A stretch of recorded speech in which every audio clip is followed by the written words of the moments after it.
நம் தேவனாகிய இயேசு கிறிஸ்துவினால் உங்களுக்கு கிருபையும் சமாதானமும் சந்தோஷமும் உண்டாவதாக. நாம் இந்த மாதத்துல தனி மனித எழுப்புதலை குறித்து அதிகமா பார்த்தோம். ஆனா இன்னைக்கு திரளான ஜனங்கள் எழுப்புதடைவதற்கு என்ன செய்யப்படணுங்கிறத குறித்து பார்க்க போறோம். அதற்குரிய வேத பகுதி அப்போஸ்தலர் 12வது அதிகாரம் வசனம் 24, ஆக்ட்ஸ் சாப்டர் 12 வெர்ஸ் 24. தேவ வசனம் வளர்ந்து பெருகிற்று. இந்த வசனம் சிறியதா இருந்தாலும் வலிமையான கருத்தை வெளிப்படுத்துது. தேவ வசனம் எங்கெல்லாம் வளர்ந்து பெருகுதோ, அதாவது அதிகமா எங்கெல்லாம் பிரசங்கிக்கப்படுதோ அங்க திரள் கூட்ட ஜனங்கள் எழுப்புதலடைவாங்க. அதற்கு உதாரணமா அப்போஸ்தலர்லயே நிறைய பகுதிகள் நாம பார்க்கலாம். அப்போஸ்தலர் 2வது அதிகாரம் 41வது வசனத்துல, அவனுடைய வார்த்தையை சந்தோஷமாய் ஏற்றுக்கொண்டவர்கள் ஞானஸ்நானம் பெற்றார்கள். அன்றைய தினம் ஏறக்குறைய 3000 பேர் சேர்த்து கொள்ளப்பட்டார்கள். இந்த இடத்துல பேதுரு அநேகருக்கு தேவனுடைய வார்த்தைய சொல்றாரு. அப்படியாக அந்த வார்த்தையை கேட்டு இருதயத்துல குத்தப்பட்டவர்களாக அநேகர் மனம் திரும்பி தங்களை ஒப்பு கொடுத்து ரட்சிப்புக்குள்ளார வந்தாங்க. அப்படியாக அநேகர் எழுப்புதல் அடைகிறாங்க. இங்க மாத்திரம் இல்ல, அப்போஸ்தலர் 6வது அதிகாரம் 7வது வசனத்தை எடுத்துட்டோம்னா, தேவ வசனம் விருத்தி அடைந்தது. சீஷருடைய தொகை எருசலேமில் மிகவும் பெருகிற்று. ஆசாரியர்களில் அநேகர் விசுவாசத்துக்கு கீழ்ப்படிந்தார்கள். இந்த இடத்துலயும் தேவ வசனம் அதிகமா வளரும் போது அநேக ஜனங்கள் ரட்சிப்புக்குள்ளாகி சீஷர்களாக்கப்பட்டதை நம்மளால பார்க்க முடியுது.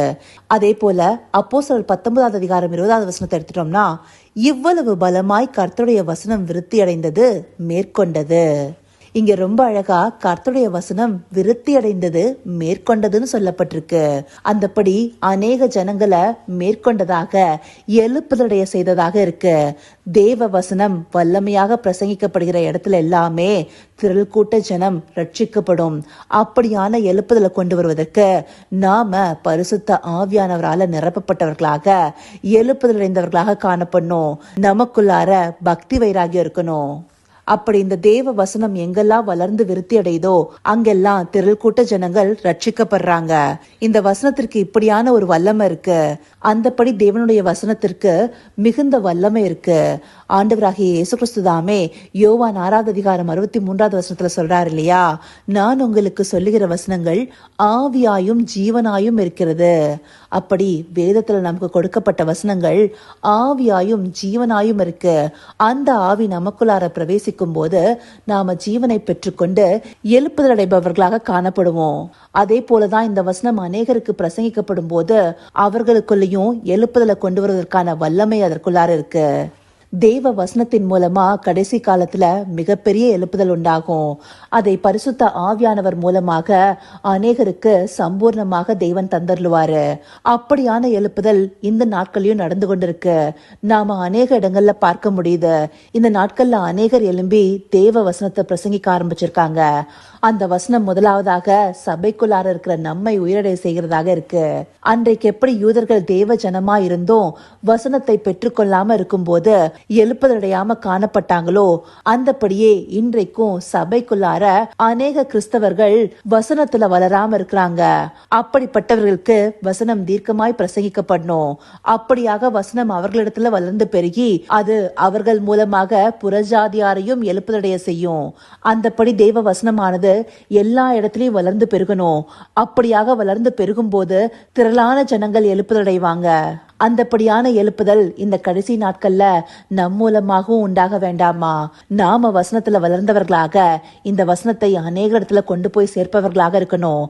அப்போ அந்த சுவிசேஷமாகிய சத்திய வசனத்தை கேட்டு அநேகர் விசுவாசிகளாவாங்க. பரிசுத்த ஆவியானவரை பெற்றுக்கொள்வாங்க.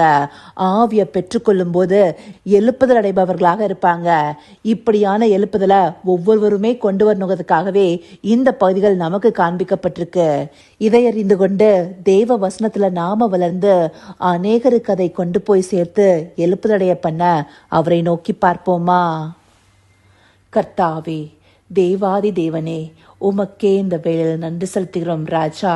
அப்பா, அந்த நாட்கள்ல அப்போஸ்தலர்கள் உம்முடைய வசனத்தை அநேகருக்கு கொண்டு போய் சேர்த்து எழுப்புதலடைய பண்ணது போல இந்த நாட்கள்ல நாங்களும் உம்முடைய ஆவியானவர் துணை கொண்டு வசனத்துல வளர்ந்து பெருகி அநேகருக்கு அதை கொண்டு போய் சேர்க்கணும் தகப்பனே. அந்தபடியாய் திரள் கூட்ட ஜனங்கள் ரட்சிக்கப்படுவதற்கு தேவரீர் தயவு பாராட்டுங்கப்பா. ஆம் ராஜா, உம்முடைய திருவசனத்துல இருக்கிற ஆவியும் ஜீவனும் அநேகருக்குள்ளார பிரவேசிச்சு உயிரடைய பண்ணணும் தகப்பனே. அப்படியான எழுப்புதல்களை இந்த நாட்கள்ல எங்களை காண பண்ணுங்க ராஜா. அப்படியாய் நீங்க அருளி செய்ய போகிற கிருபைக்காய் நன்றி. சகலவித துதி மகிமை கனம் யாவும் ஒருவருக்கே செலுத்துகிறோம். இயேசு கிறிஸ்துவின் மூலமாய் வேண்டிக் கொள்கிறேன் பிதாவே.